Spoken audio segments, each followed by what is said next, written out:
Magandang araw mga kaibigan. Bigyan natin ng reaksyon, opinion itong post ni Miss Kipi Chu or Crisette Laureta Chu 1 hour ago. Sabi niya, 100 million views in 28 days. Hey Jude. Jude meaning si Congressman Jude Asidre. Hey Jude, don't make it bad. It's a sad song and let it better. Napakanta talaga. Remember to let her into your arms, then we can start to make it better. Hey Jude. Parang kinakantsawan o inaasar ni Crisette Laureta Chu si Congressman Asedre. Bakit? Itong Kipi Chu, bagong account lang ito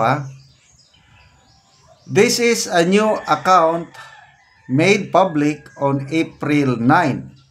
So it has less than half of my original readership in my original account. Kasi nagurgor yung Crisette Laureta Chu nga account. Dahil pinag-initan itong si Crisette. So, nag-create siya ng bago. Ito na, Kipi Chu. April 9, sobra isang buwan pa lang. What I have now is just about 30% of the readers I used to have. During the TRICOM hearing, ito na, Jude Asedre of Tingog Party List, who only went there for me because pinipersonal niya ako, kept asking me why I think I have so many readers. I kept saying I don't know. Maybe what I write resonates with people. Ako, isa sa mga paborito kong nagpo-post sa Facebook. Ito na si Crisette, si Sas, at saka si Joey De Bibre. Yun yung tatlo na binabantayan ko palagi. Yeah. It resonates with people. It makes sense. Then, madamo yung honesty, yung sincerity, yung pagmamahal nilang tatlo Yan tatlo na yan. Yung Tres Marias kung tawagin ko. Grabe yung pagmamahal nila sa bayan. Kaya nagpo-post sila. Very observant sila and very matalino. Yan. Kasama na rin si Ma'am MJ Kiambao, yeah. Okay. It resonates with people. Why would you ask someone why they have so many readers?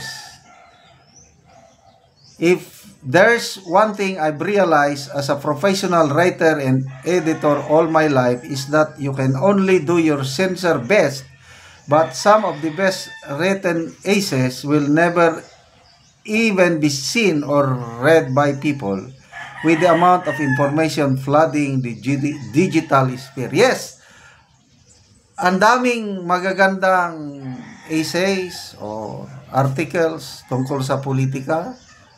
Binabasa ko, kaya lang tinitignan ko, kakaunti yung readership. Ang marami talaga dito, Crisette, Sas, Joey De Bibre. Grabe. Iba ang dating nila. Also, I wondered why he was so impressed with my 5,000 likes. Lol. Like, what the heck do you see how many followers real influencers have? I don't, and I have never been an influencer. I just write and then people share. But being a political influencer or writer or pundit is not a life I want. I don't go on TV or attend events or do podcasts primarily because I just write as a concerned Filipino and people just share. Keep on writing, Crisette. Talagang very enlightening itong mga post ni Crisette. Kaya nag-enjoy ako. Kaya marami siyang readership talaga. But since a month ago, my Facebook was made professional. Sila mismo nag-decide, di ako. So now I could see statistics. still not monetized. Yan ang mas nakakabilib. Ito sila hindi naman sumusweldo. Hindi katulad sa amin, ako sumusweldo. Kaya lang ang ating sweldo ay pantulong naman natin sa tribo, sa Talandig. Okay? So hindi sila na monetize, kaya lang they keep on writing. Why? Mahal nila ang mamamayang Pilipino. May concern sila sa nangyayari sa ating bansa. Kaya lalo akong napapasaludo dito kina Crisette, Sas, Joey Dibebre, at yung grupo nila, yung team nila.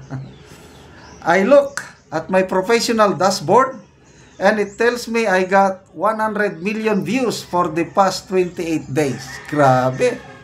Ako, more than 1 year na ako. Malapit na akong mag 2 years. Ang views ko is only 14 million. You see? Alit, 14 million. Siya, 28 days, 100 million views. Wow. That's a superwoman. And 60% of my readers don't even follow my account. Meaning, my post get shared to those who aren't even hyper-political here on the app. Grabe, Jod. Tinawag na naman niya. Grabe, Jod, 100 million views in 28 days.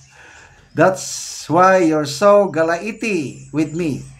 I never understood why you're so angry at my 5,000 likes. I bet it's because you have had the tools to track my readership even before, and you hated me enough that you shared and posted libelous criminal lies about me on Facebook to ruin my credibility. Best of all, I don't have to hire a Renaissar or a scene or a PR machinery at the expense of Filipino taxes to be read 100 million times. Ito nga yung parang message ng Facebook sa kanya. Insight, sabi, last 28 days. Great job. You had 100 million views from previous 28 days. Grabe. Superwoman. Elson Ogario, fantastic. Congratulations. Ito, Angelina Diazes. I don't know you before as a blogger, but since I saw you in the Tuwadcom hearing, I commence liking your blog. Flawless, like that of Miss Sasot. Miss Sasa. Okay. Again, salamat, Crisette, Sas, Joey Dibebre, at yung kasama ninyo. Okay, mga kaibigan, salamat sa inyong pagsubaybay sa ating channel. Nakakatulong kayo ng malaki sa tribong Talandig ng Bukidnon dahil ang income natin sa channel na ito is pantulong sa tribo. Namimigay tayo ng libreng yero at pako para ma-repair ang sira-sirang bahay ng tribong Talandig. Panoorin nyo ang video na ito. Ron mo na po ni ang nang kinahanglan og tabang ug mo na ni makita sa gawas nga bahin sa iyang balay, sa iyang atop o kagubaon na gyud.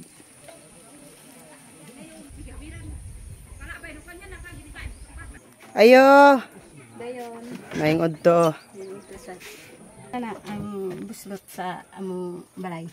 Ano siya, mga dako na gid kayo. Bisi.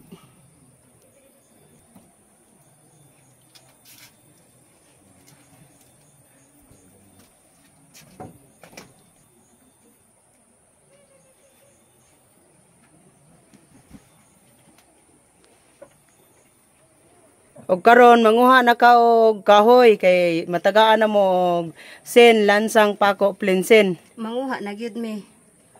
Og pila na ni katuig ang inyong balay? 5 na. 5 pa katuig. Oo. Og karon unsa imong masulti nga matagaan na ka og sen lansang pako plinsen? Pasalamat mi sa Ginoo ug sa nagtan-aw sa video sa nag-sponsor ani. Oo. Dili gyud mi kabalay kung dili mi tabangan sa among pagbalay tungod kay lisod among pagpuyo. So pila day mo gapuyo dinani? 4 duha akong anak. Ay duha imong anak. So unsa day inyong panginabuhian? Kung di mi makamuso, di gyud mi makakaon. ug di sad mi makabalay kung wala ang tabang Oh. para sa atop. So gamuso lang ang imong bana. Oo. So dili gyud mo kakaon kung dili makamuso. dili mo makamuso. Sa isa ka semana kapila siya magmuso pod imong bana. Usay isa ka semana, usay ka isa ra, usay na asad ikaduha. Ay. So salamat kaayo. Salamat.